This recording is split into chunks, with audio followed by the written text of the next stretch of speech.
நீ சின்ன பொண்ணு. உன்னை விட 6-7 வயசு பெரியவன் நான். நமக்குள்ள இதெல்லாம் செட் ஆகாதுமா. என்கிட்ட நல்லா தான் பேசிட்டு இருந்தாரு. ஆனா திடீர்னு இப்படி என்ன அவாய்ட் பண்றாரு.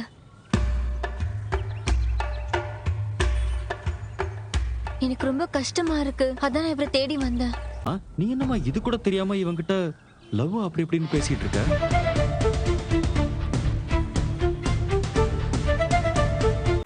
சோழன் வந்து இந்த விஷயத்த நானே உங்ககிட்ட சொல்லியிருக்கலாமே அப்படின்னு சொல்லிட்டு இருந்தாரு. உடனே அந்த பொண்ணு, ஐயோ உங்களுக்கு கல்யாணம் ஆயிருச்சுங்கிறது ஏன் என்கிட்ட மறைச்சிங்க அப்படின்னு அந்த பொண்ணு அழுவும். உடனே அந்த பொண்ணு அழுதுட்டு வீட்டை விட்டு போயிடும். சேரன் பின்னாடியே தேடி ஓடுவார்.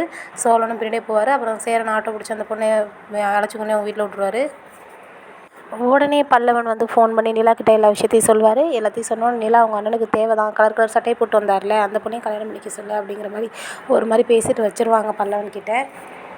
வானதி வந்து பாண்டிக்கு ஃபோன் பண்ணிகிட்டே இருப்பாங்க. பாண்டி எடுக்க மாட்டார் வேலையை பார்த்துட்டு. உடனே வானதி ஃபோன் அப்புறம் அட்டன் பண்ணி, இது மாதிரி ஒரு 5 நிமிஷம் நான் வேலை பார்க்குறேன், நீ சொன்னீங்கன்னா என்ன அப்படிங்கிற மாதிரி அவங்களுக்குள்ள ஒரு சண்டை வந்துடும்.